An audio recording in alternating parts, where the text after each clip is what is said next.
Our program will begin in 5 minutes.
Access Intelligence's satellite group is comprised of the strongest and most trusted brands in the satellite and space industry, delivering intelligence for decision makers, providing context, depth, and clarity in an ever-changing world. Our foundation is built on authentic content and diverse perspectives. Always evolving, always innovating, we uncover new markets, new opportunities, and new ways to do business to best serve the satellite and space community. We proudly connect the largest and most diverse audience, leaders from satellite, space, government, telecom, and commercial sectors. Through live events and digital platforms, we foster the connections that spark innovation and drive progress. And this year, we're thrilled to launch a bold new initiative, GovMilSpace, the global hub for leaders in defense, security, and space, arriving at a pivotal moment when discussions around national security have never been more urgent. So, are you ready to embark on this journey with us? Let's count down to an exciting new chapter. T-minus 10, 9, 8, 7, 6, 5, 4, 3, 2, 1, 0. Ignition. Liftoff. Liftoff. 30 minutes after the hour. Welcome to the opening general session sponsored by Thales Alenia Space. Please welcome Satellite Executive Chairman Jeffrey Hill.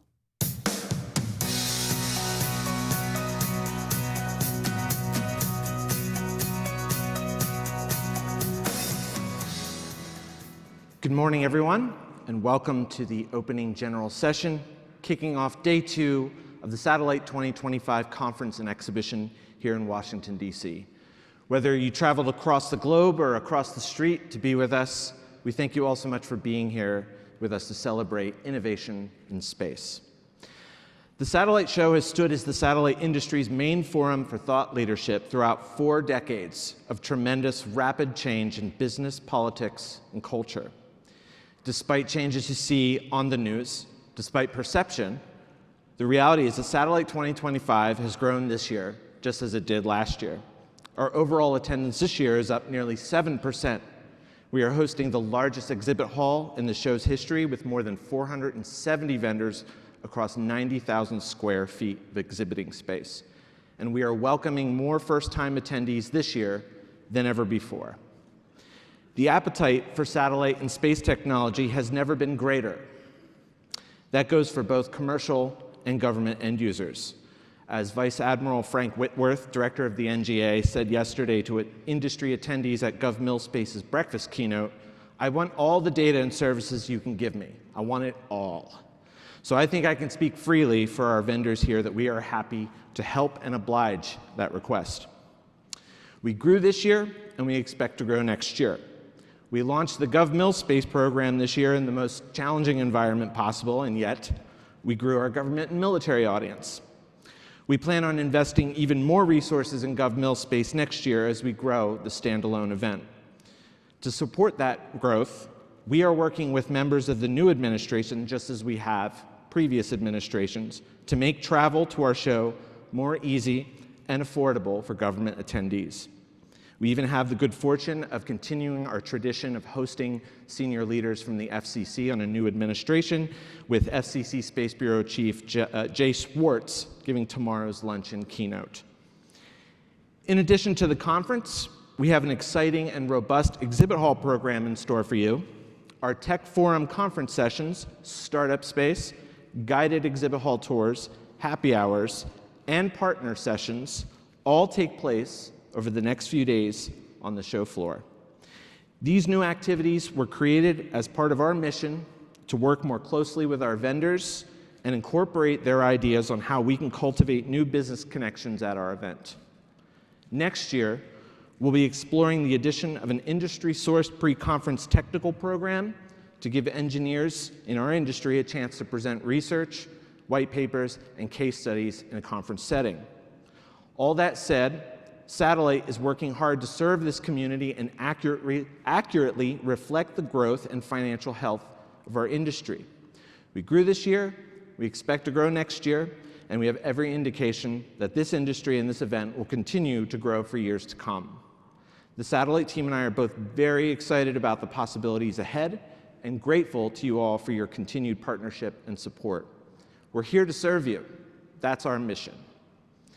In a moment, we will commence with our opening general session program, a long-standing tradition at Satellite providing an opportunity for our top global business leaders and innovators to come together and address our industry's shared challenges and opportunities. Another long-standing tradition for this session is the support of our exclusive opening general session sponsor. Thales Alenia Space is a global space manufacturer delivering high-tech solutions for telecommunications, navigation, Earth observation, environmental management, exploration, science, and orbital infrastructure for more than 40 years. With 8,600 employees and 16 facilities operating across 8 countries, Thales Alenia Space has redefined the possibilities of satellite technology for its customers. And for as long as I've been involved with satellite, Thales has generously supported this session as a critical forum for the well-being of our industry. We now invite you to watch this video that they've shared with us today.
Thank you so much, Thales Alenia Space, for your unwavering support of our opening general session, and thank you for sharing that video today with us, with our audience. Let's give them a round of applause for that video. It's really cool.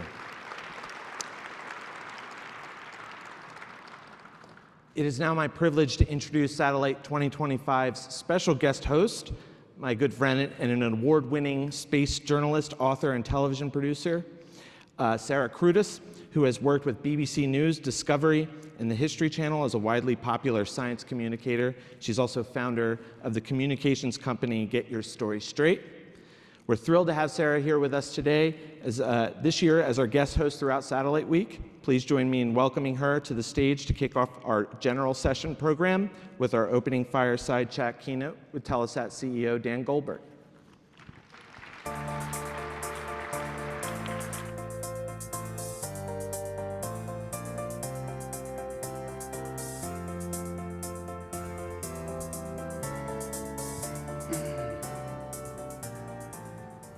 Hello, good morning.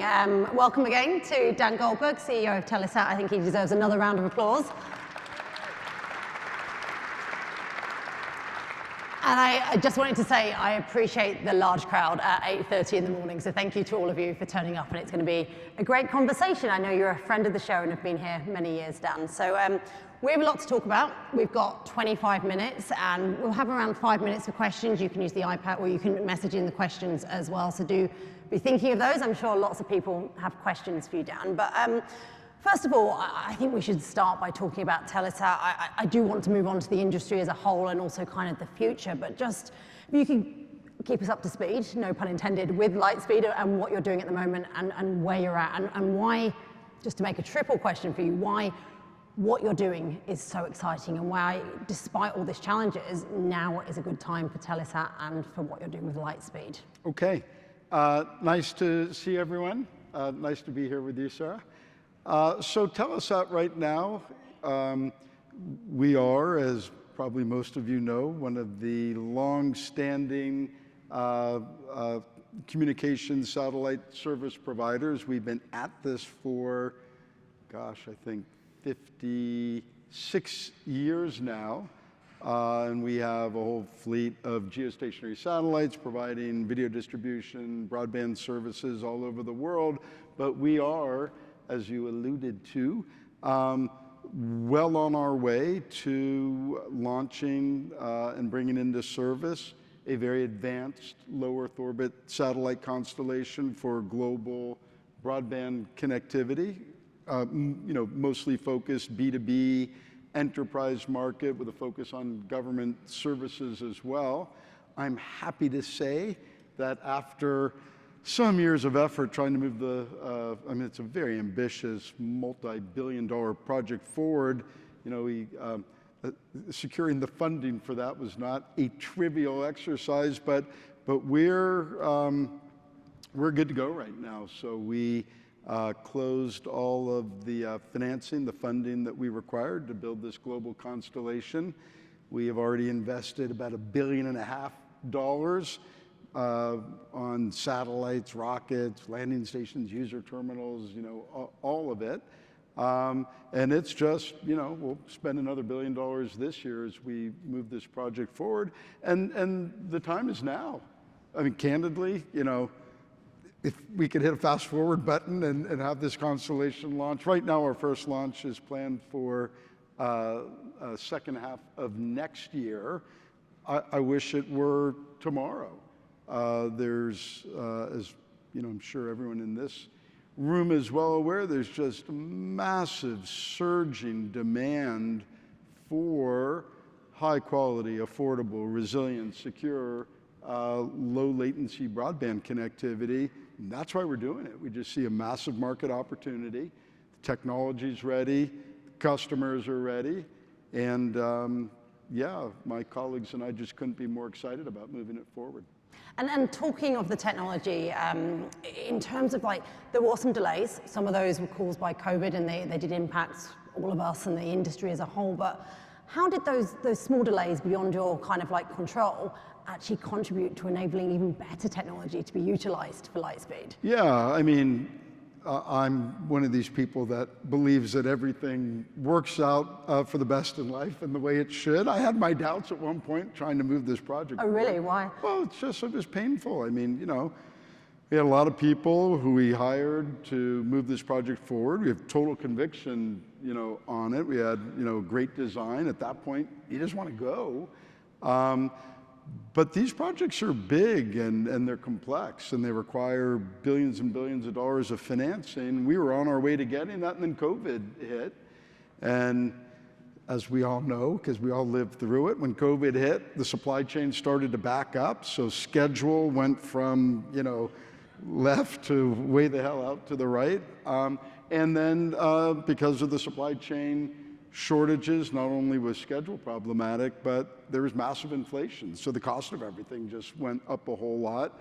And that didn't feel great when that was going on, and we were trying to find a way forward. But to your point, and to my point about just things working out for the best, and thank God for the world-class engineering team that we have at Telesat, we found a better path. We leveraged a more advanced processor for the satellite, which meant that the satellites could be cheaper, but still equally, candidly, more capable than the satellites that we had originally baselined. And we saved $2 billion in CapEx and another $1 billion in financing costs. That was massive. Now we, lost a year and a half, of schedule, but $3 billion, that's not a bad trade. And you talk about finding a better path. Do you think that's something which, you adapted? You adapted to what happened to COVID and you used it to your advantage. You're a self-described optimist. By finding that better path and working with the challenges, and we have so many challenges right now, from geopolitical to even communicating what's going on in the industry, do you think the industry as a whole, your message to them is find a better path to adapt? In order to succeed, we need to adapt and find those better paths. We 100%, all of us, need to be flexible, opportunistic, candidly bold. And I love this industry, and I've been in this industry for a very long time. And while this industry has many wonderful attributes, I would say embracing risk and taking bold steps, that hasn't always been our strong suit. And right through the value chain. Which is to say, and look, we come from a culture where you're launching stuff in space and you have to get it right. And, a big part of the culture goes all the way back to when the space industry started. So I'm thinking NASA and the like, and these are, they obviously do, massively innovative things, but our industry has definitely had to adapt to a very fast changing, very dynamic, very fluid environment in every sense of that fluidity, from the technology that's available today to what our customers are looking for and what their customers are looking for. You mentioned the geopolitical situation, which itself is very dynamic at this point in time. And so yes, I reel back a couple of years ago to us navigating our way through the challenges of COVID, and I'm happy we landed where we landed, but it ain't over, and our company, Telesat, and all of us, the rest of the industry, operating in this environment today, we all need to be, yes, very fleet of foot, very adept, and bold, and embrace some risk here to get to a good place. And you mentioned being bold, and you mentioned embracing risks, and I think you know what question's probably coming next in terms of, Telesat has a 50-year legacy. We have a lot of young upstarts now, other companies which have less of a legacy, and they take much more risks. Do you think there's a balancing act for legacy companies such as Telesat, who have all that experience, versus other companies which might take too many risks or be pushing it forward because of the risk? Do you think that's where your advantage comes in, by taking more calculated risks? And would you say that is a unique selling point about Telesat and legacy companies and where they can succeed against the SpaceXs, the Amazons? What would you say? I would say that it's a balancing act. You know, it's great to embrace risk, and we're having to embrace a lot more risk than we were traditionally required to tolerate in developing business cases. But you still need to be true to your culture and true to your DNA. And our DNA, for better or worse, it's different than, you know, some of these new entrants. There are good things about that. There's some bad things about that. And I think that nobody's perfect, and we've traveled a pretty, you know, twisty path to get to where we are today, and I have no illusions that, you know, everything's just going to be smooth sailing from here on out. So we're going to have to continue to navigate. But I do think there are strengths that come from this more legacy heritage. We understand satellite engineering. That's a big part of what we all do. We understand the regulatory environment. We've been doing business in virtually every country in the world for decades, and I believe, we have a good reputation with regulators. We've been active in their markets, providing services as a responsible provider. I think that gives us an edge. And we know the customer community. We've been serving these customers in all the different verticals for decades. Doesn't mean we can be complacent, but I do think that there are some advantages that come from that. Flip side of that, some of these newer entrants, you mentioned SpaceX, they have very different cultures than ours, and sometimes, you know, wish we had a little more of that. They're massively innovative. They move at, you know, breakneck speed, massively impactful. You know, fail fast and adapt, and so, you know, it's a balancing act, and I believe that path for some of those companies has allowed them to be successful. There are many other companies that have adopted that path, kind of hit a wall we've all heard about and never quite managed to get over the line. At this point in time, you know, where we are on the twisty path, I feel really good about. It's, you know, it is a joy to be here with a project that's fully underway, and where my colleagues and I are just very bullish about what we're bringing to the market at this point of time and the like. And how for you, as a CEO of such a long-standing company within the industry, how do you feel? I imagine pride is probably one of the words about Lightspeed and where you're heading with that, and what is so significant in terms of the technology that you're using? Well, I'll start with the technology. Look, you know, you don't spend billions and billions of dollars on a low Earth orbit satellite constellation and not bring to the market something that's forward-leaning from a technology and a capability perspective. If you're not leveraging you know, the most advanced technologies, you're going to kill yourself. So our constellation is leveraging state-of-the-art technologies. Every satellite has 4 optical inter-satellite links, so they can talk to each other in space. It makes for a very resilient, very distributed, very flexible, capable network.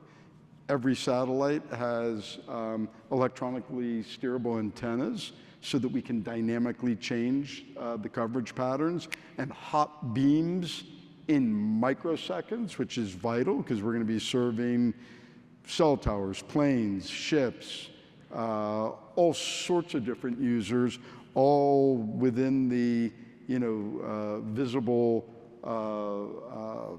you know, coverage area of the satellites, and they need to be hugely flexible and dynamic in terms of how they serve all those different use cases.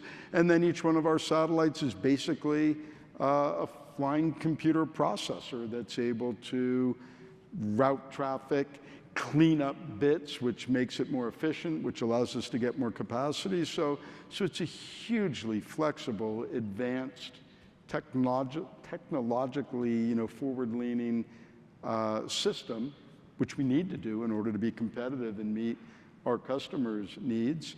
And then the second bit. How does it make you feel to be leading this as CEO? Well, I mean, I'll speak for my colleagues and myself, a range of emotions. It's a big undertaking.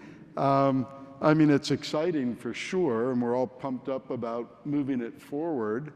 It's a bit of a high wire act. I mean, we're spending lots and lots of money. We are developing quite a few of the technologies ourselves. I mean, this is us kind of moving, we ain't SpaceX in terms of being fully vertically integrated, but all the system engineering, an enormous amount of the software development that's going to power this constellation is being developed by Telesat, which we think is very important in terms of our ability to continue to manage and squeeze out more efficiencies of the network over time. So a mix of excitement, some trepidation. We wouldn't be. We need that trepidation, and then I won't say pride because what's the pride goeth before the fall or whatever. But no, we're excited about this. All of us have been working. Well, I'd say a lot of us have been working in this industry for decades, and being a part of a very ambitious project like this is very exciting and stimulating. But we're hiring all these new people, and we're hiring a ton of people right now who don't come from our sector, who come from the terrestrial wireless world. They're software coders, they're cloud folks, they're optical experts, and so it's an exciting time right now. And you lead me nicely to my next question, and also we've got loads of questions to you, so we will be getting to them shortly. Got quite a few excellent ones as well, but in terms of, you mentioned hiring people from a diverse industry, no longer just space for space, so to speak. We're seeing a lot of disruptions in technology, particularly with deep tech, AI, cloud computing. Is this going to be a Kodak moment for the space industry in terms that those who don't adapt will be left behind? And how do you see yourself continuing to enable the latest technology once Lightspeed is fully in orbit as a constellation? That's a great question. Satellites have always been embedded in people's day-to-day lives for decades, and we talk a lot about that here. It's mostly invisible to people, which drives us a little bit crazy, because I think the policymakers, regulators, the general public isn't always sufficiently understanding of just how vital and mission critical the services that we provide are. But that's changing right now as space is now more blatantly embedded in people's lives than it's ever been. And I credit Starlink to some extent for that, and some of the other stuff that SpaceX has done just in terms of their launch vehicles and their space exploration programs, but certainly Starlink and whatnot. But it's just, it's ramping in a way now what companies are doing in the direct device space, and that every single one of our smartphones is going to be embedded with chipsets that allow these devices to talk directly to satellites. And I think you mentioned AI. Yeah. AI is just kind of an overlay for all of this, and we are totally at the front end and at a very nascent stage in terms of what AI is going to mean for the world and for our industry. But it is obvious that it is going to be a tailwind for our industry. It's going to be accretive in terms of bandwidth consumption, in terms of how our networks operate and their efficiency, in terms of how we do our engineering, in terms of how we produce the code that it's just everything. And so, it is an exciting time right now to be in this sector, and yeah, it's. Does the rapid increase of AI concern you in terms of being able to keep up, because it's so changing so fast, so rapidly? Are there concerns there, or are you excited about the potential? Well, there are always concerns, of course, but there are always concerns whenever a new technology is brought to market, and there will always be the need for policymakers, the companies at the forefront of developing these technologies to be mindful and thoughtful and responsible about how they're deployed. So I'd say, nothing new there, but for sure there are reasons for all of us to be vigilant and thoughtful about how these things are brought forward. Okay, well, we have just over 5 minutes left, so we're going to do, if it's okay with you, Dan, a quick fire round with these questions to try and get as many of your questions in as possible, if that's okay. Yeah. So in terms of the first question, this comes from Robert Lansfield. Do you anticipate offering a terminal that will compete with the Starlink Mini at a sub $1,000 price point? So we are, and we're making announcements almost every other day right now. I think we made an announcement even earlier this morning about a flat panel user terminal development. And this is an area where the progress that's being made is very rapid, it's transformative we would not have moved forward with a LEO constellation if we hadn't had conviction that the whole ecosystem around building flat panel antennas was going to be taking giant steps forward. And that's exactly what's happening now in each of the different verticals that we're focused on. Terrestrial, enterprise, rural broadband, mobile network operators, aero, commercial jets, private jets, maritime, government users. And look, it's always a trade, as we all know in our space. The more satellites you have in orbit and the lower they are to the Earth, the smaller the user terminal can be. Where we're not focused on the consumer market, where there's an, I'd say, extra premium for having very low cost, small user terminals. But absolutely, the Lightspeed constellation is going to be able to support very small, affordable, flat panel antennas. It'll always be a trade-off. The smaller the antenna, the lower your throughput's going to be. It's true with the Mini as well. We're just dealing with physics here. So yes, we are super cognizant on it ain't enough just to put very advanced satellites in space. You need to have on the ground for your customers, and Starlink and soon Kuiper are going to raise the bar in this. You need to have affordable, small, capable flat panel antennas, and we're going to be there with all of that. So not right yet for the $1,000, but maybe in the future. It's all tied to volumes. Yeah. and the like. But I can tell you the advancements that are being made in terms of the user terminal technology, it's all moving in the right direction, and it's all moving in the right direction very, very quickly. And all of us are going to benefit from that. And another question, quick answers if possible, so we can get as many in. What is the current schedule for the full constellation to be in orbit? So first launch, second half next year, right? So a little bit more than a year and a half from now, something like that. We're going to launch our first batch of satellites. Those will get subject to extra rigorous in-orbit testing. I mean, we'll have tested all these satellites on the ground and whatnot, but nothing replicates, real life environment like getting your satellites in space. So the first batch will go up second half of next year.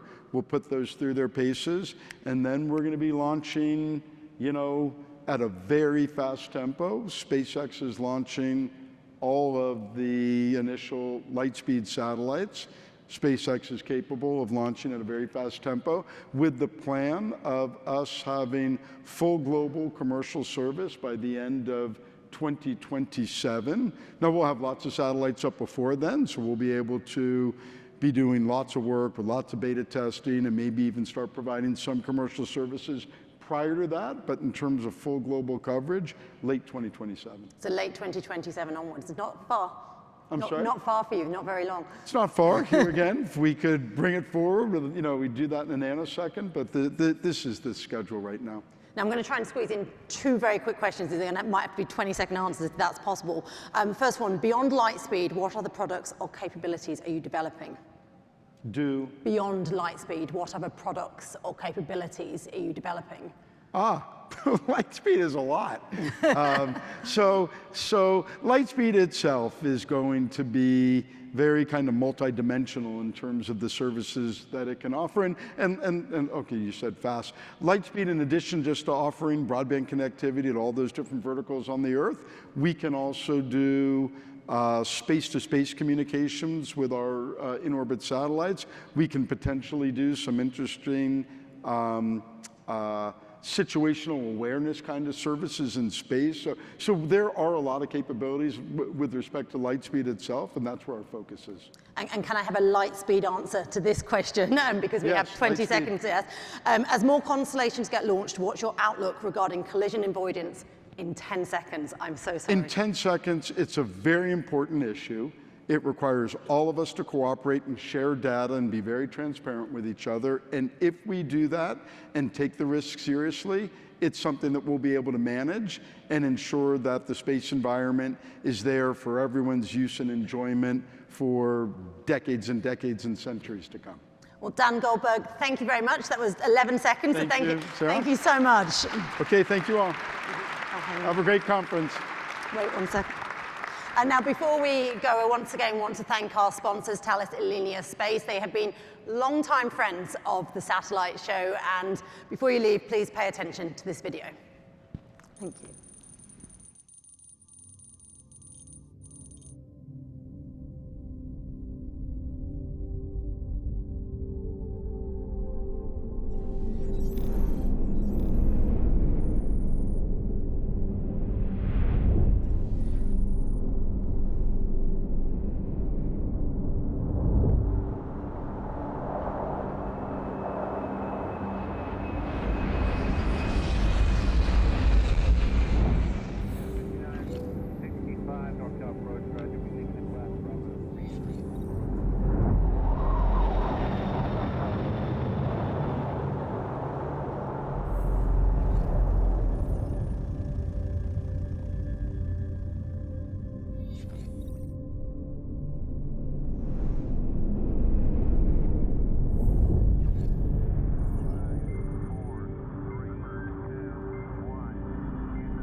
Hello there. How's everyone doing today? You all good?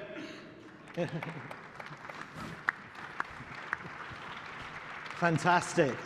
Before we begin, we'd once again like to thank our sponsor, Thales Alenia Space, for their support for this opening general session. Also, thanks to Sarah and Dan for a great warm-up. We have a great panel for you, some very well-known faces within the industry, so we're going to get straight into the questions. This panel is all about improving the customer experience. From your perspective, what are the keys to doing this, and how do you go about improving the customer experience in aviation, government, mobility? You know what, Dave, I always feel bad for you because whenever we do these panels, you're always last. So we're actually going to reverse it for once, and you're going to get to go first. Yeah, So tell us about how Telesat. Excuse me. Yeah, you don't have to feel bad for me, but I appreciate it. So yeah, improving the customer experience. So I think at the end of the day, users of our solutions and services, frankly, could care less how it gets there, right? I mean, every company has a strategy. We all know what we need to do, but people just want to make sure that when they're flying, right, they can connect and their cell phones are working, or when they're streaming, their video actually shows up. And again, it's not like a well-kept secret. Every company has a different strategy or slightly different strategy on how to deliver the service and deliver the solution. For us, we embarked a couple of years ago on a multi-orbit strategy, part one, and part two, managed services. And we've made tremendous progress in both, again, with a focus ultimately on quality and continuous seamless delivery of the service. About a year ago, I think, Eva, we entered into a very significant partnership that took that made a reality of our multi-orbit service. Recently, somewhere in the neighborhood of 30 to 40% of our sales were associated with managed services. So I think on both those fronts, there's excellent progress. And then the last element here is, not losing sight of the competitive landscape.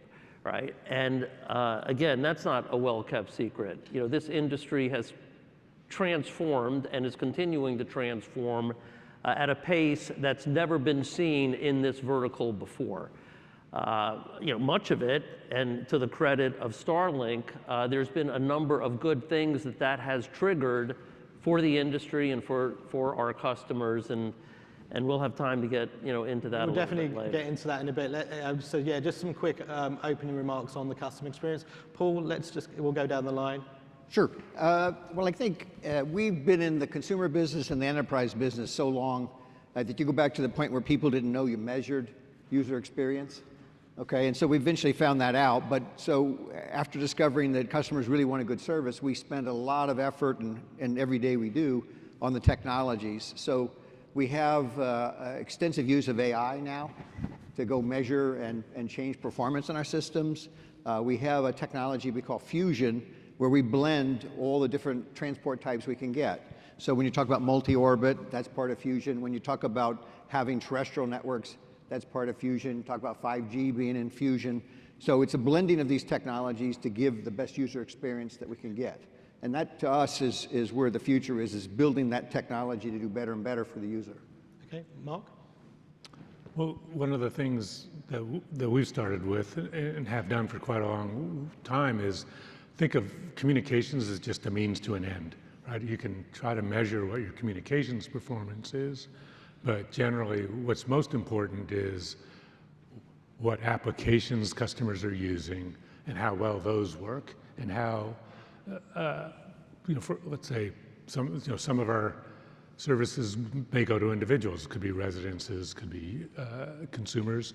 A lot of it goes to organizations, enterprises, government agencies. And the thing that we really focus on is what are those applications? And a lot of times what we've done is we've expanded to encompass those applications, measure what they are. Kind of the phrase we use is, communications is a means to an end. It's not an end in itself. And so that really means measuring the things that our customers mean. That's what I would say is kind of one of our most fundamental issues, whether, and just to be clear, I mean, if you measure communications, it's a little bit different for entertainment type applications that you might see for crew or for airline passengers versus mission critical applications, as an example. And there are a lot of, I'd say that just going down that whole vector trail of applications is a rich vein for us on the customer experience. Okay. Eva? I'll echo Mark and say customer experience is about understanding what customers actually want in the different application areas and measuring it. So we use the, I think, pretty well-known Net Promoter Score as an application, and we actually have applications where we know what good looks like. Sometimes we tend to forget it, but our broadcasting and video actually has an almost 50 NPS score, which is extremely positive. So there we actually have a very strong set of customers that tell us you're actually doing pretty well. You're doing good. We are promoting you out there for you. We also have other areas where we have customers telling us there are things you can do better. So the good thing about actually going out and measure is that a lot of times the customers will tell you what can you do better. But it depends on applications. In some areas, it will be you need better coverage in these areas. In some areas, it's you need better technology for these type. Some it's better after sales service when there are ticketing or issues. So it's all about the measuring of them and then actually working on the improvements that customers tell you you need to work on. So that's what we're doing on some of our connectivity areas because there are areas we can improve on. I feel like Dave now, right? Everything's been said now. So what do I say? Okay, so this is where you talk about global warming. Yeah, global warming.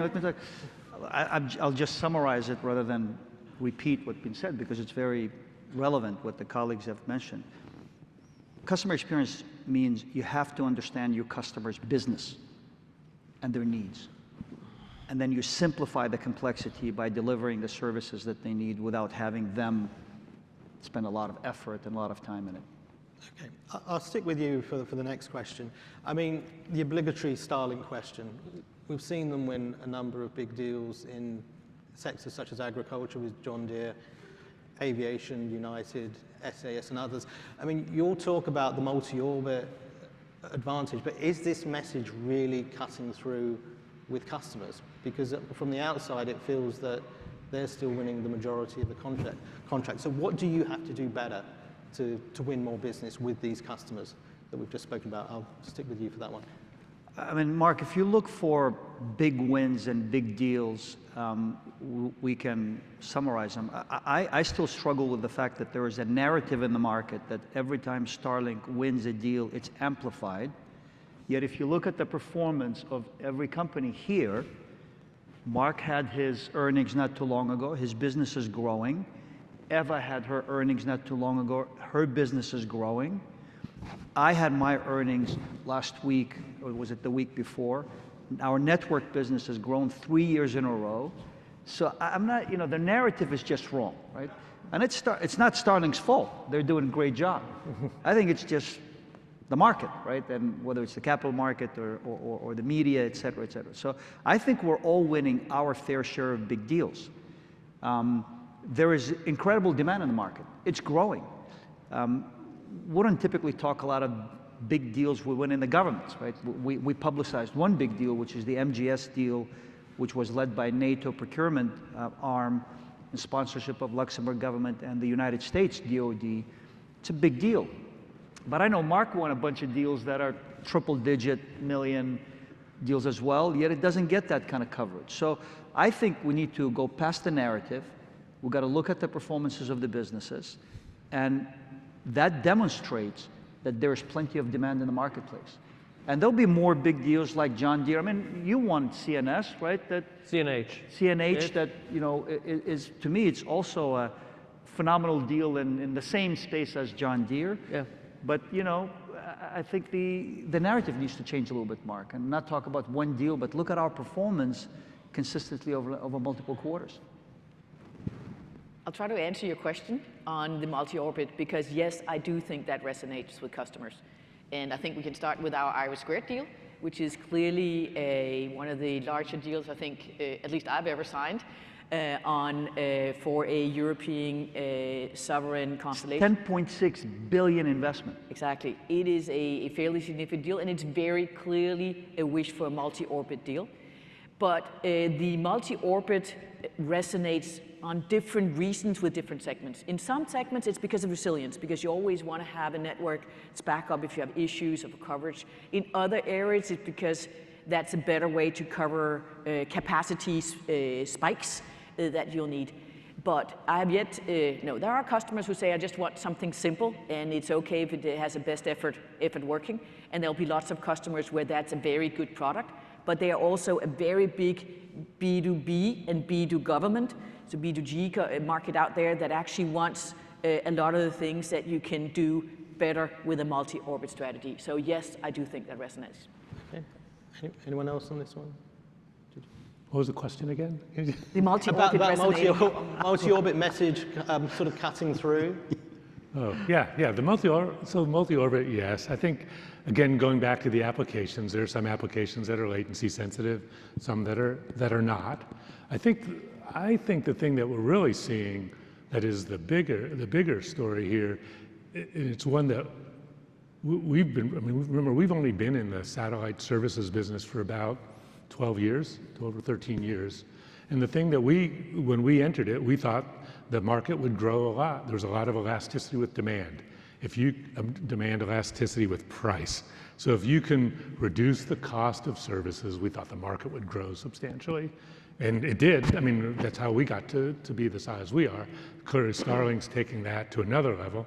But that focus on, cost, the cost of the service, clearly, as you drive down the cost of the service, the market grows substantially. That's the thing that we're really focused on. And that cost includes both the recurring airtime costs and the acquisition or the install cost. So I think to me, that's the bigger trend. I think there's a low latency component to that, but the thing that I believe is going to drive the market is going to be that price elasticity. Okay. What did you? Yeah. Yeah. Well, I guess when people discuss multi-orbit, we don't quite see it as multi-orbit per se as multi-transport. So if you look at what you get when you have multiple transports, is you get more reliability, more capacity, resilience. And in the case where you're using a LEO with a GEO or a LEO with the ground, you also get the ability to optimize the experience for the user, to the effect that if you have a low latency application, you can adapt for it. The best example for us is our Delta Airlines program, where Delta selected us because of our fusion technology, which blends a GEO capacity with the LEO capacity, and we can then optimize the user experience. So each passenger can be optimized specifically for what they're trying to do on the aircraft. And so I think many of these deals are out there if they're approached as a performance to the end user, as opposed to, specifically it's this bucket or this bucket of technology. Okay. Okay, I'll be very brief this time. So, because most of this was covered off. One interesting fact that wasn't brought up is we are seeing more and more RFPs come out with a requirement for multi-orbit capabilities in a few different verticals. And if you stand back, you can see the logic, for example, in certain government missions, both in the US and around the world, and certainly in commercial aviation. In fact, I was hoping I was going to be able to announce it here, but we just secured agreements with 2 international airlines that will be announcing any day now. I just can't announce it yet. So more to come. We're literally finalizing this. If Mike DeMarco's here, maybe it'll be finalized today. Teaser. So. You're with your friends in the satellite. Well, I can't because we haven't actually signed. Everything is done, but yeah. I want to ask a question. It was somewhat based on what you were talking about yesterday, Adele, and it was a really great fireside chat. And talking about the technology side and investing in technology, and you talked about a more vertical approach and doing things differently. So when you're sort of looking at sort of new tech for next generation geo satellites, do you want to continue with traditional suppliers, or are you looking to do things differently in terms of how you invest in technology? And again, I'll start with you, Adele, because you made some very interesting comments yesterday that could be interpreted one or two different ways. So I just want to get a follow-up on that.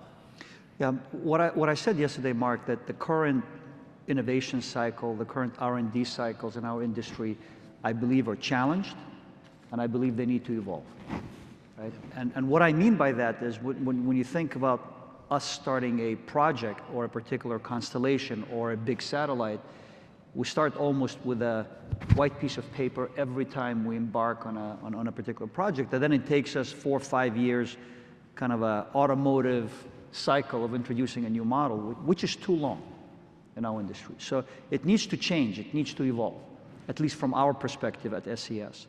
Evolve meaning we need to get faster, agile, and we need to really think about iterative way of evolution of our networks, rather than a waterfall development where you do a big step change every few years. And that means the supply chain needs to adapt. It needs to change. Are they adapting though?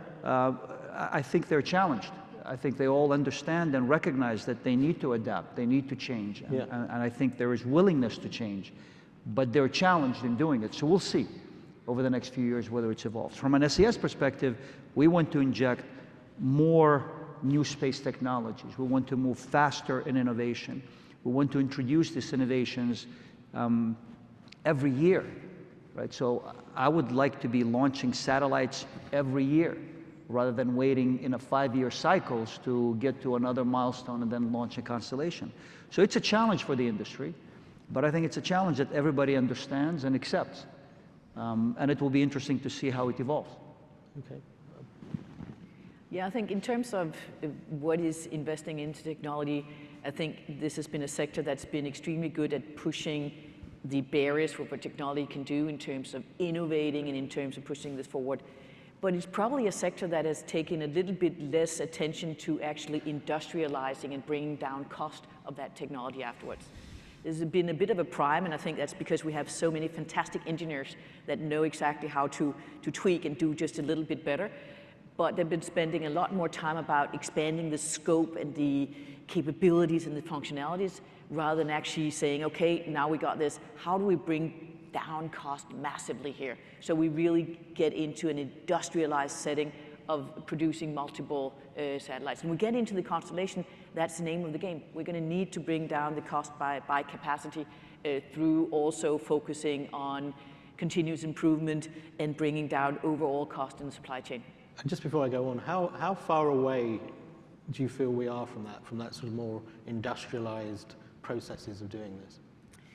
I think there's been, in the geospace, there's been a couple of attempts to try to get a common platform. That's gotten some way down. I think that's still a road that we just started down. I think in the constellation, just because of the volumes, it's clear that that is an area where the big guys in the game have gotten much further down that line in terms of bringing down cost and industrializing. But I think we all need to think about how we do that the best in an end-to-end fashion. So we really, from the terminals all the way to the manufacturing of satellites and launchers, start bringing down the cost in the supply chain. Mark, I'm curious to get your bit. I mean, obviously, you've had some very ambitious programs like Viasat-3. I mean, what is sort of next, and how would you like to see the relationships and maybe the supply chain change as you go forward? Yeah. So, one of the things that I think we put a lot of attention to for unicast data, same thing on the terrestrial world, is geographic distribution of demand. And one of the big things that you see, if you look at all the demand for all the data markets that satellite can serve, it's very, very concentrated. That is, think of it as like 85% of the demand on 15% of the Earth. So that is the argument for GEO, which is basically the ability to match supply and demand. So, we've been, that was the Viasat-3 satellites were about. Basically, very simple, transparent payloads that would let us basically think of it as the ideal is no bandwidth wasted. All bandwidth goes only to places where there's demand and when there's demand. And we had a problem with the deployable apertures on the first one, but the payload works perfectly, basically. So right now, I mean, one of the things that not a lot of people see, but for instance, we're using it in the Western US and Hawaii routes. And we're delivering speeds to airplanes of 300 and 400 megabits per second because we put bandwidth right on those platforms.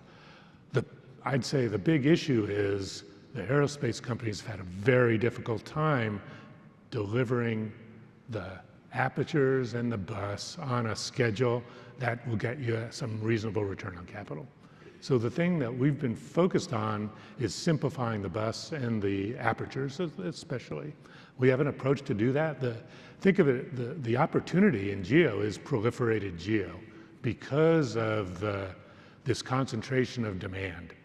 And so actually the companies that we see that are really grabbing onto this the most are the ones that have been building small satellites for lower orbits, applying their buses to GEO orbits. There's some really big advantages there. I think kind of the objective, and I don't think we're very far away from it, is a single GEO satellite that is agnostic to the network, that you can just build over and over again, put in any orbital slot, and that responds to the traffic demand. And that's our next thing. I think that the idea is to do that instead of with multi-$100-million capital bites, with tens of millions of dollars capital bites. And the other element of that we see lining up is this need for sovereignty among nations, especially in an environment where they're going to be more responsible for their own national security. So I think that if you look at sort of what our strategy is on GEO, is to create these platforms and then make them available to countries to be able to support both think of it as civil, commercial, and national security issues. Just one quick follow-up. You said we're not far away from that in terms of time. Can you give us a timeline? I think we'll see. App starts and orders on that this year. Okay, so that close. And delivery. And the idea is to be able to deliver that not in 4 or 5 years, but in like 2 years. Okay. Paul, David, any follow-up on that one? No, I would. Again, a lot of this was said, and most of us in the industry understand this. Some of these new space companies that have very advanced manufacturing capabilities and techniques are doing a remarkable job at helping to get the more traditional and bigger OEMs to get their act together. Yeah. Because they can see kind of how the market is shifting, and there's going to be enough demand, in LEO and GEO primarily, but also in MEO going forward. Look, I think there's going to be room for a number of different companies on both sides of the pond, of varying sizes, but I don't think if you look ahead 4 or 5 years from now, all the traditional satellite manufacturing companies that have been around for a long time, by definition traditional, I don't think they'll all continue to produce. They won't continue to participate in that market. It just won't make sense. Okay. Yeah, I guess what we would say is it's the LEO supply chain and sources that still have a long way to go. There's a lot of startups. There's a number of O-line companies. But when you go to actually put together a business model that can be supported, you inherently discover there's a bus size that's not right. Somebody has to change this, change that. So that whole space over the next several years, I think, as some of these startups and some of the O-line guys change their architectures, probably it would benefit greatly to do that, because the LEO space is really, nothing is optimal yet, okay, in terms of what's getting built. Okay, I'm going to ask... Mark, can I just add just one thing, right? Look, in every constellation or every orbit, there are different economics, right? And especially what Eva was talking about. In a LEO, you have the benefit of volumes, right? So therefore, your supply chain activities needs to be focused on how can I standardize, how can I get it into a manufacturing flow where, you know, I'm producing hundreds of satellites. MEO, it's a lower volume, but can benefit exactly from that flow as well, right? So instead of building a constellation every 5 years, we want to be doing every year. So supply chain starts adjusting.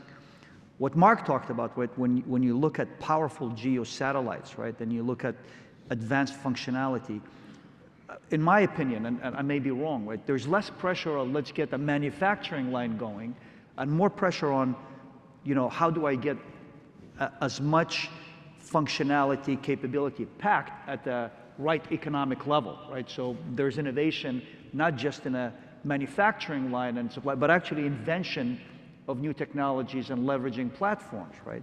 And we're seeing some new space companies coming in, we have them around here, right? Where they're building platforms that could work for MEO and GEO. And if that's the case, we can start scaling and improving economics going forward. So it's different by constellation by constellation. I'm going to do something very dangerous now. I'm going to ask a question where I require a one-word answer. Oh, okay. So, one word. One word. With 1 being not good and 10 being excellent. Okay, so I'm going to ask you to give me a number.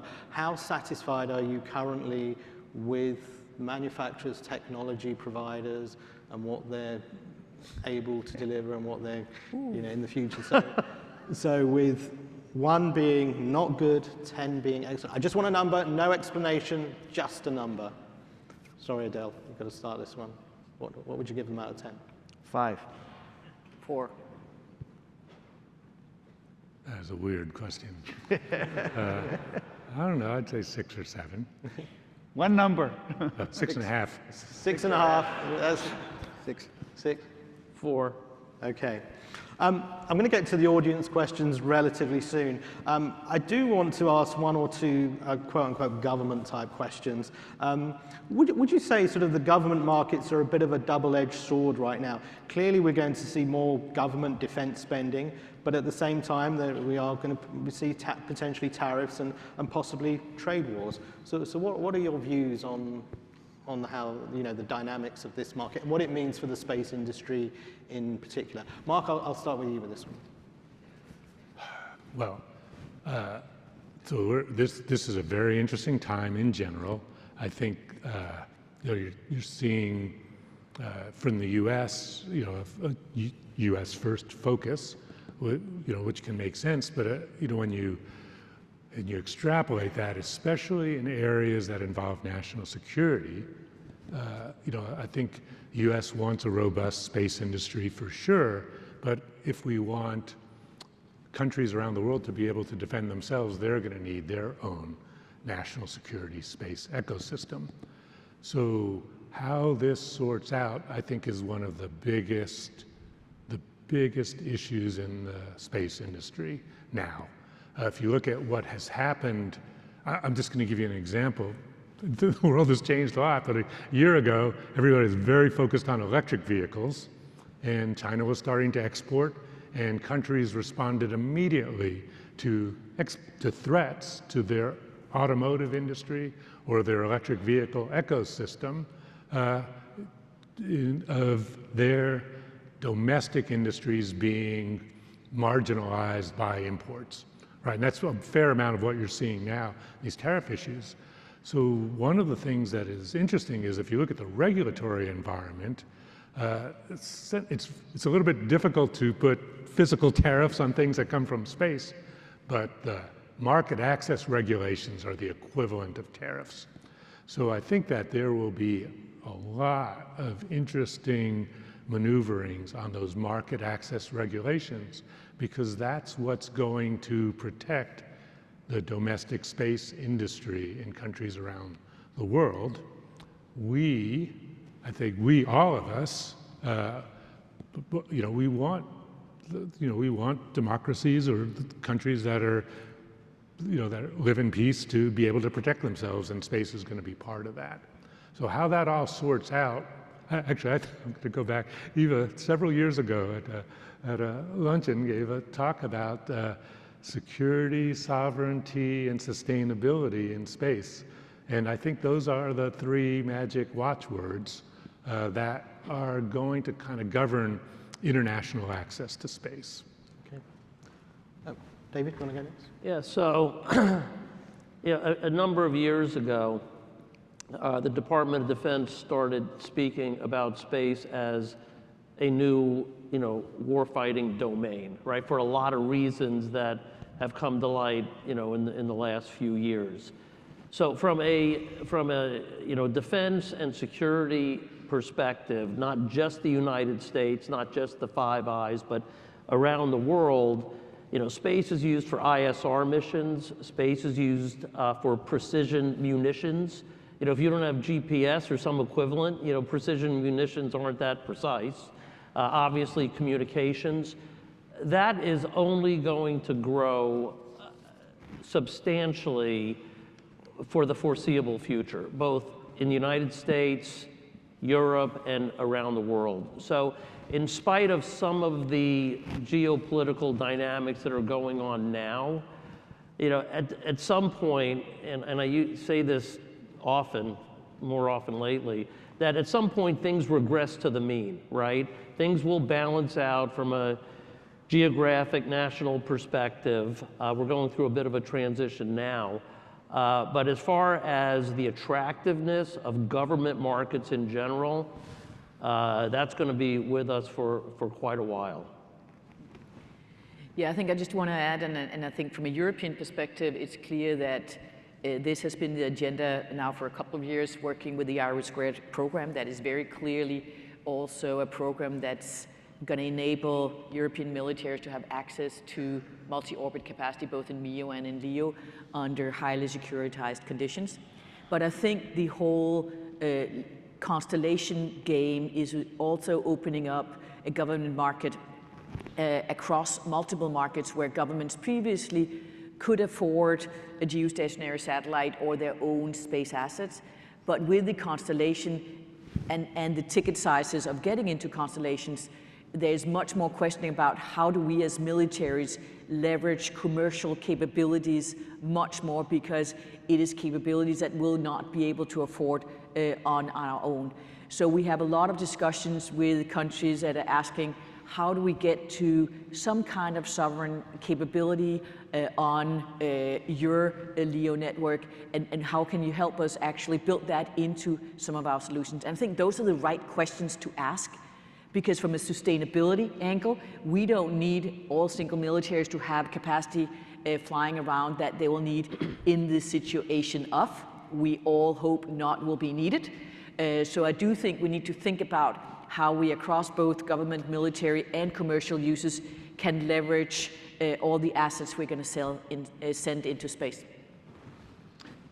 Mark, I just want to highlight a couple of things. So first of all, today, government market is the largest, as the most attractive market for satellite technology and operations and so on. And it will continue to be, as Dave said, for the foreseeable future, because of all the dynamics that the team has just described. When it comes to tariffs and import-export restrictions, we need to see how that goes forward, right? It could be a challenge for us, right? Because today we have flexibility of moving technologies between, allied nations, from US to Europe, Europe to the US. And if that gets restricted, we need to rethink the whole process, right? I hope that actually logic prevails and that core technologies are not going to be restricted between allied nations. That will continue to drive this demand. But regardless of the restrictions that will make it difficult for us, the government segment will continue to be a very important segment. I just want to follow up on, and then I'm going to go to the audience questions. If these tariffs do come in, and we have tariffs to and from different nations, what do you see as the direct impact to your business in the space industry if we're starting to see 20-25% tariffs, things like that? What will be the direct impact? Well, direct impact will be immediately cost rise, right? And some slowdown of the innovation, fragmentation of innovation around the world, right? We'll start seeing some replication in different places. So it will slow us down, I would say, right? Yeah, well, I mean, one of the things to look at is, I mean, one of the objectives the U.S. has is to have other nations pay for its defense, right? So more and more of the defense budgets are going into space.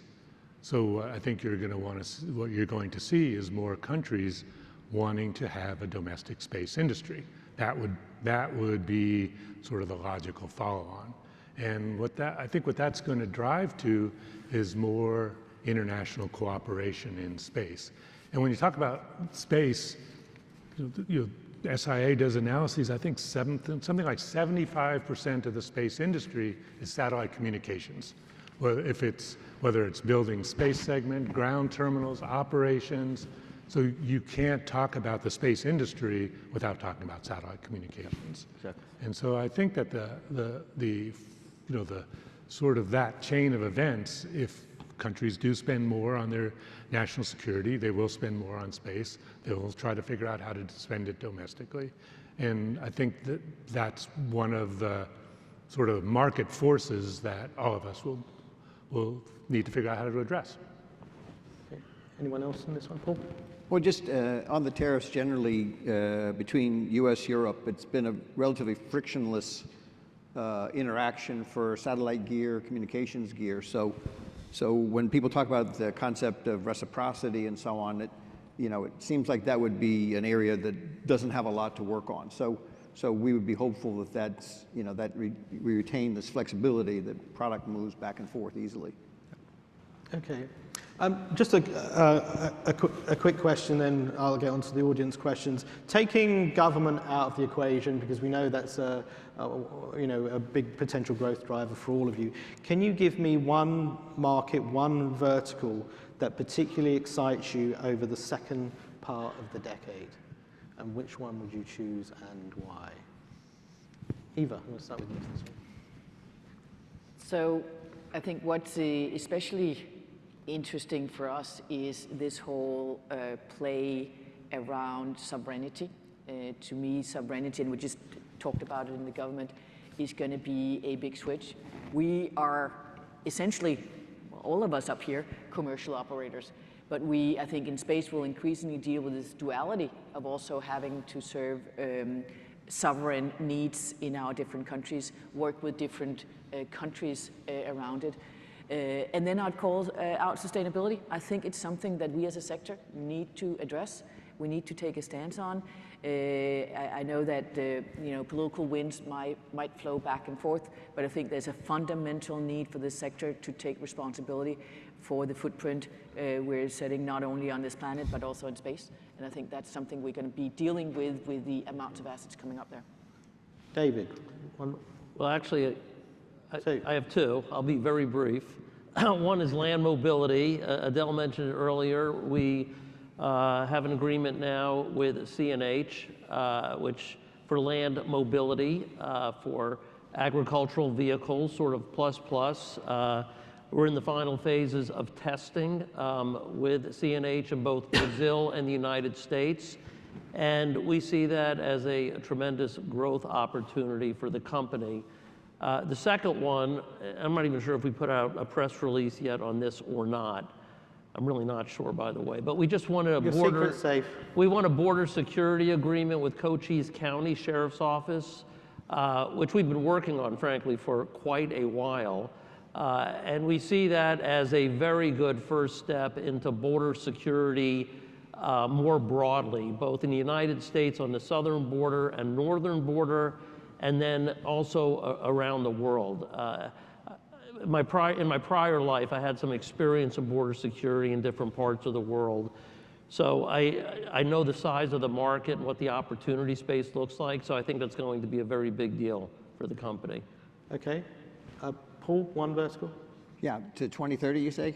Yeah, the second part of the decade. Yeah, so I think you're already seeing the proliferation of semi-intelligent devices, semi-autonomous devices, massive you expect to see massive increase in drones and so on. So if you wake up, 5, 6 years out, we're liable to be inundated with these devices all operating all around the world, semi-free of control. And so I think the communication with those is going to be a huge market, which I think people are starting to address now in some of the new constellations being proposed. But I think that's going to be just massive once it gets going. Adele, then Mark. Well, you took the most exciting industry out, so government is out of this discussion. Look, I am very excited about our cruise business. It continues to grow, and there is an insatiable appetite for more bandwidth on these big floating cities, right? And the type of services they're creating for customer experience are mind-boggling, right? What they want to do. And the one I'd like to see evolve is automotive. Okay. Right? The automotive industry has put out their architecture for connected car, and they have made it very clear that they will complement the terrestrial network in the cars with satellite networks. So just watch that space.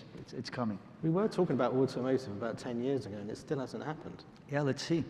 With direct-to-device and small terminals and more powerful satellites, I think there is more to come. Okay. Mark? Yeah. The thing that I think is going to be the biggest opportunity is, broadly, it's non-terrestrial networks, right? So a lot of people talk about direct-to-device, but think of and which is in itself a very, very interesting business. But the notion that terrestrially centric devices can use satellite on an opportunistic basis in a way to augment or perfect the terrestrial market that's the biggest opportunity. That's one of the main reasons we acquired Inmarsat is, in terms of numbers of platforms, there's hundreds of thousands of at least of Inmarsat equipped terminals. We have the opportunity to grow that to millions and tens of millions because the terrestrial devices will operate on satellite frequencies, and if we work to those standards, that's a big prize. So I think part of it is working from both ends. What is it that makes that attractive to the terrestrial networks, and what is it that makes it economical and scalable on the satellite side? Okay. That's the big one. Okay, I'm going to get to the audience questions now. There's a lot of them have been flying in. A common theme with a lot of these questions, and I'll ask this one, we kind of touched upon it, but with LEO's growing market share, is there still room for GEO in the near future? So what's your sort of, and it's a common question that I'm sure you get asked a lot. Is there a future for GEO, or what do you see that future? I can start, and maybe Mark can gonna have an opinion. Look, absolutely there is. We talked in the beginning, I think Mark and Eva talked about the relevance of an application, right? And how important you have to keep that in mind before you decide what orbit and what technology you use.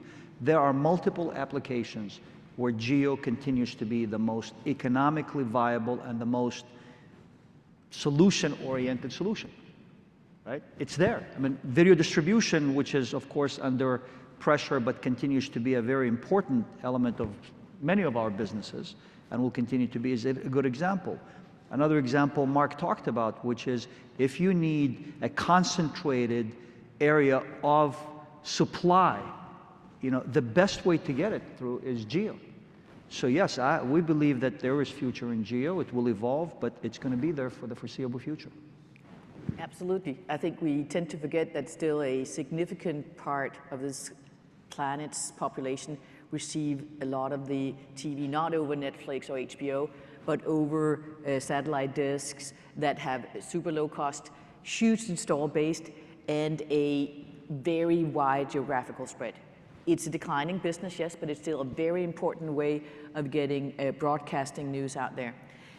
Also, the stability of the GEO connectivity in terms of the terminal simplicity and the stability of the solution will, for some applications, be an added plus. So yes, I think GEO will have a future. It will be different, and it will probably be slightly different from what we've seen in the past.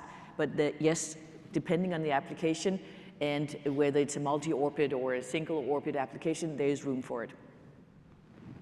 Yep. So if you look, you look at, I'm going to go back to what is it that's driving growth in the industry. It's elasticity of demand with price. If you want to, like for instance, in the in-flight industry, one of the metrics, one of the things that's happening now is people are concerned about going free to every passenger, and what is your price per boarded passenger? So if you just work backwards from, if I charge this much per boarded passenger, they use this much bandwidth, I need this cost point for satellites, for satellite airtime, GEO is definitely the lowest cost way to get that. So I think that there's an example. But the other thing, going back to this issue about sovereignty and national security, most of the countries in the world have regional security requirements. And if you have regional security requirements, clearly you want a regional satellite. You don't want to have a global network to defend my borders, right? If that's what their issue is. So there's clearly going to be demand for those types of regional national security perspectives, especially in modern, let's look at what now constitutes modern warfare, heavily drone-oriented, real-time situational assessment, response, targeting, all that stuff. You can do that from GEO at a national security cost of much, much less than doing a global LEO. There will be some nations, there are absolutely going to be missions where you want LEO. We want to partner with LEOs, but there's also, I think, a larger market of regional. Okay. Yep. Yeah, I guess two areas for the GEO. One is its best use is the high density, consistent traffic that it can provide. So for instance, when you look at applications like in-flight entertainment, communications, things like that, there's known concentration points. You need very high density traffic. You don't need, things coming and going. So you need consistency for that. In addition, you look at the use of the internet, more and more you see the streaming world taking over. So once you say video, I don't think people care about latency so much there, right? Because it's a question of it's 1 second or it's a half a second before your show starts. So we think that that's important. But again, if you think about fusing that with the LEO, there's this optimized world we can go to, which we think is really important. And that would benefit most of the user bases we see. Okay, I'm going to get, because there's quite a few questions here, I'm going to try and get through as many as I can. Slightly different topic with this question. Basically asking, what is the operator's sentiment towards life extension missions, given uncertainty around revenues from the media segment? So really talking about sort of the life extension technology of satellites. Who wants to, Dave? Yeah, so look, this is not the rocket science part, right? It's rocket science to do it, but basically it is if the business case makes sense, then you're going to, basically use an MEV of some sort. Intelsat has done that in the past. We'll be doing it in the future. Why? Because, from a financial perspective, the math works. I'm not really sure where the question's going, but I think it's a growing market in many areas, and over time, not just for GEO. So that's the way we're viewing it today. Yeah, I agree. One thing to consider, so I think the economics are a little different in the data industry, the unicast industry, than they are in the broadcast industry. Unicast, one of the biggest issues everybody faces is per user demand grows 20 to 30% a year. So once a satellite's been in orbit for 10 years, and you think of spatial separation as one of the most valuable resources in delivering lots of bandwidth to given places, it may not be obvious that that satellite that was providing a reasonable amount of bandwidth per person 10 years ago is still doing it today, right? So I think that's the trade-off, and that's part of the reason we're aiming for these smaller GEOs, proliferated GEOs, is that I think what you're really going to need to do is update the payloads. Okay, I want to go on to the next one, and it goes kind of back to some of the previous GEO and LEO topics. The question is, what is your estimate of the market share between GEO and LEO over the next 3 years? So if we were to look at the market estimates, and we try to look at quite a broad range of smart people out there who try to estimate the market, it's a bit all over the place. I'll just say it's clear that LEO is growing much, much faster, and we expect in the connectivity market, I'm just parking the broadcasting market over here, but even the connectivity market, we expect over the next 6-7 years to see LEO be at least 80% of the markets, between 75 and 80% of the market. That actually still allows growth in GEO. It's not big, but it's still growth in the GEO connectivity market. It is just that the lion's share of growth is going to come in the LEO or the non-GEO market, so between LEO and MEO. That's the best estimates we have right now. Mark, it's important to also qualify, what market share are you talking about?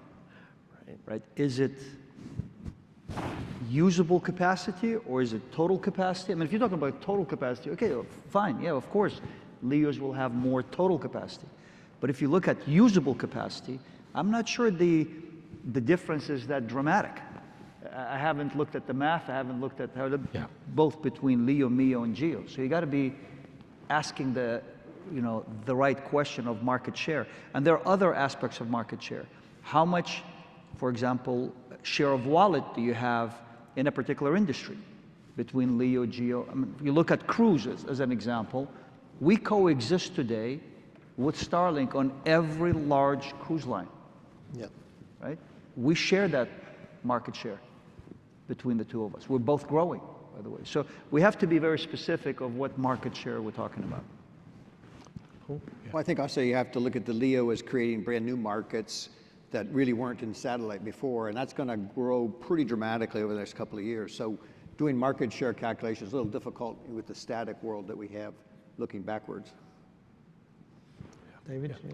Well, the starting point's important, right? If you go back a decade, there was almost no market share for LEO. So the arithmetic would say that their growth rate is going to be a lot higher than GEO. But I think it's market segments, right? And how much of the market segment is divided between the three orbits.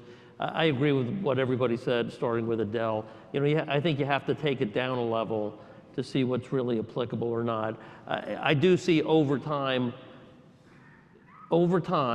growth in all three segments for different reasons, and they were articulated here for the last 20 or 30 minutes. Fantastic. I think if you want to look at sort of what the trends will be, I think one is airtime pricing delivered in ways that are suitable for specific market segments. That'll be a big factor in what drives growth rate more than LEO GEO. I think the other thing that people tend to overestimate is if you just count up how much, this much bandwidth per LEO satellite times these many satellites, that many terabits. But as I said, if 85% of the demand is only in 15% of the world, then I think you really have to look at that kind of inner product between supply and demand to look at where you should be putting supply and how that will affect your market share. Okay, well, we're just about out of time, and that was a great discussion. Let's give the panelists a great big round of applause.